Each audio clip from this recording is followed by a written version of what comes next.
Indonesia menjadi negara yang memiliki penambahan kasus harian terbanyak di Asia Tenggara.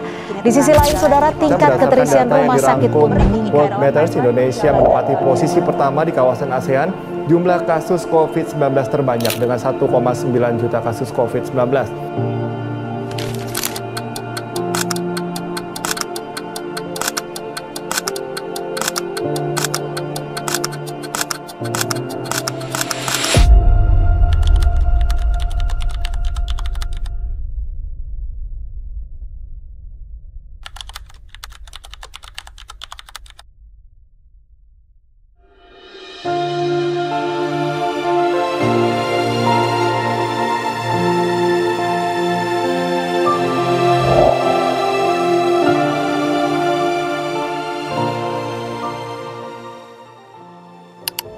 Tahun 2020 menjadi tahun yang mengubah dunia. Virus COVID-19 yang pertama kali terdeteksi di Wuhan, Cina, akhirnya menyebar ke seluruh dunia termasuk Indonesia. Pandemi ini tidak hanya mengubah cara kita hidup, tetapi juga memaksa kita untuk beradaptasi dengan realitas baru yang penuh tantangan. Indonesia sebagai negara dengan populasi besar dan mobilitas tinggi menghadapi ujian berat dalam menangani penyebaran virus ini. Awal Maret 2020, Indonesia mengumumkan kasus pertama COVID-19. 2 warga negara Indonesia di Depok, Jawa Barat dinyatakan positif setelah melakukan kontak dengan warga negara Jepang yang terinfeksi. Tidak lama setelah itu, Daerah Istimewa Yogyakarta, termasuk Kabupaten Sleman, turut merasakan dampaknya. Pada 6 Maret 2020, salah satu kasus positif COVID-19 di Daerah Istimewa Yogyakarta ternyata berdomisili di Kabupaten Sleman. Meskipun belum pasti apakah penularan terjadi di Sleman, ini menjadi indikasi kuat bahwa virus telah masuk ke wilayah tersebut. Begitu kasus kita temukan, kita langsung melakukan testing, tracing, dan treatment terhadap kasus tersebut. Ya, ini terus terjadi peningkatan kasus terus saat itu, sehingga terjadilah pandemi. Pemerintah Kabupaten Sleman dengan cepat merespon dengan membentuk tim Satgas COVID-19. Namun, kasus terus meningkat, menunjukkan adanya transmisi lokal di masyarakat. Untuk mengendalikan penyebaran virus, berbagai kebijakan pembatasan sosial diterapkan.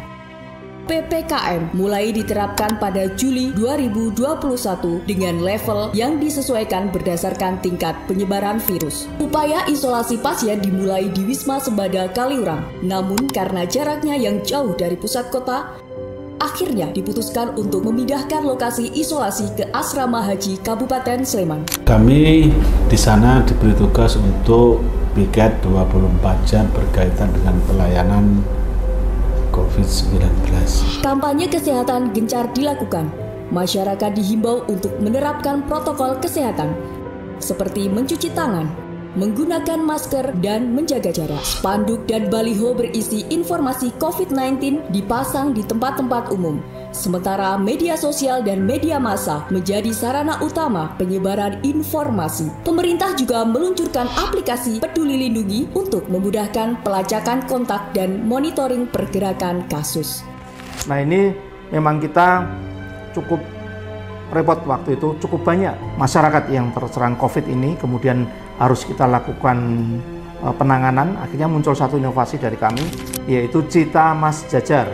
Cita Mas Jajar itu jadi cuci tangan pakai air sabun yang mengalir, kemudian pemakai masker, kemudian jajarnya itu dari jaga jarak.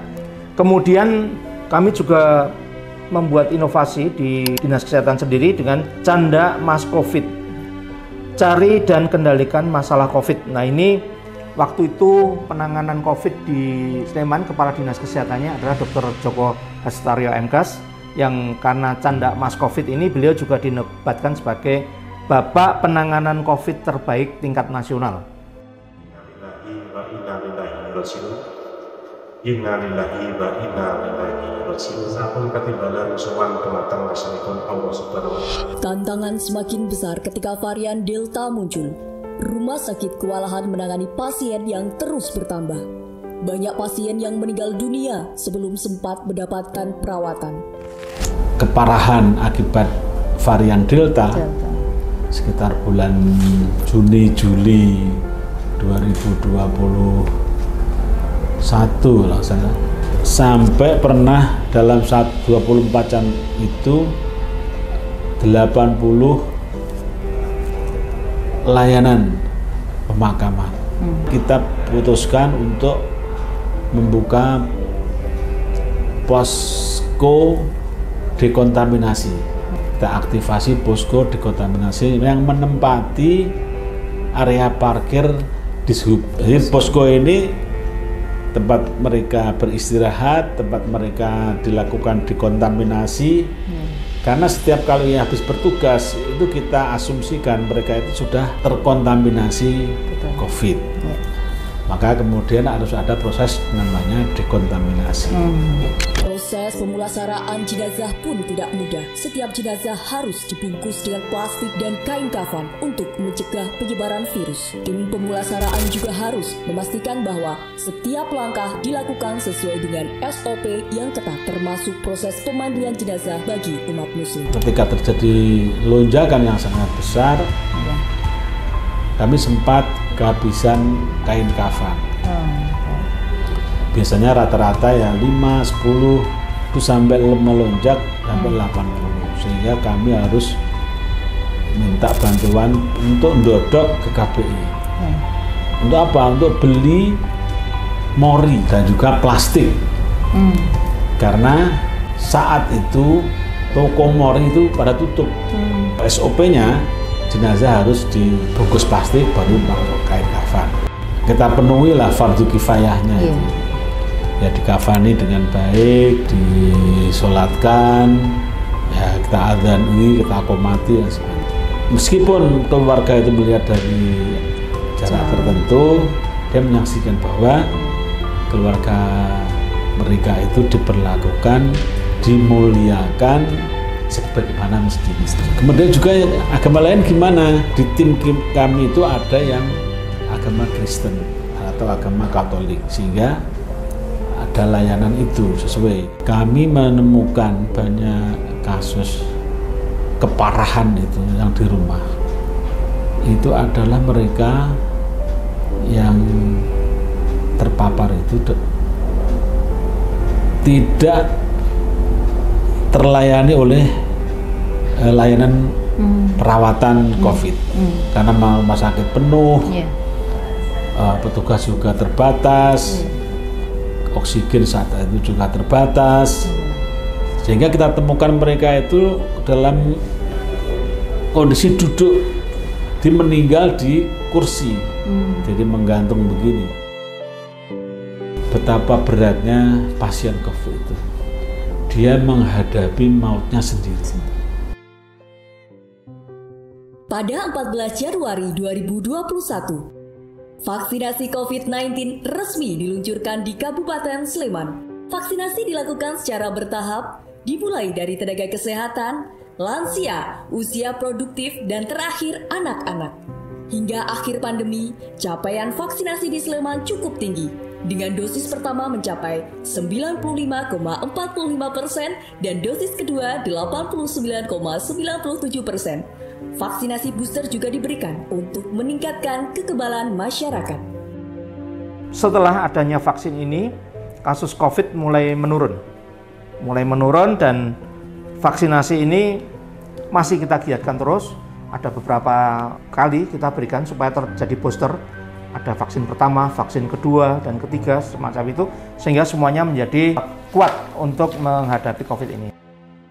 Setelah 3 tahun lebih kita berjuang bersama menghadapi pandemi COVID-19. Sejak hari ini, Rabu 21 Juni 2023, pemerintah memutuskan untuk mencabut status pandemi. Pandemi COVID-19 resmi dinyatakan berakhir pada 21 Juni 2023. Di Kabupaten Sleman, total kasus positif mencapai 83.568 dengan 2.814 kematian atau CFR 3,4% dan 80.754 pasien sembuh atau 96,6%. Peristiwa COVID ini membawa pengalaman bersejarah. Kita bersyukur pandemi telah berakhir. Semua ada akhirnya. Semua ada solusi. Harapan ke depan adalah pandemi seperti ini tidak terulang lagi. Namun, jika terjadi, kita harus siap dengan penanganan yang lebih cepat dan efektif. Pemantauan rutin terhadap penyakit potensial, peningkatan kemampuan SDM, dan sarana prasarana, serta koordinasi yang baik antar instansi menjadi kunci untuk menghadapi tantangan di masa depan. Pemerintah juga terus mengembangkan sistem surveillance kesehatan untuk mendeteksi wabah lebih dini. Kami menghimbau kepada masyarakat Sleman untuk memberlakukan PHBS atau perilaku hidup bersih sehat. Karena dengan PHBS ini yang bisa mencegah kita terhadap dampak penyakit-penyakit menular tadi. Pandemi COVID-19 telah mengajarkan kita banyak hal. Dari krisis ini, kita belajar tentang ketangguhan, solidaritas, dan pentingnya kolaborasi.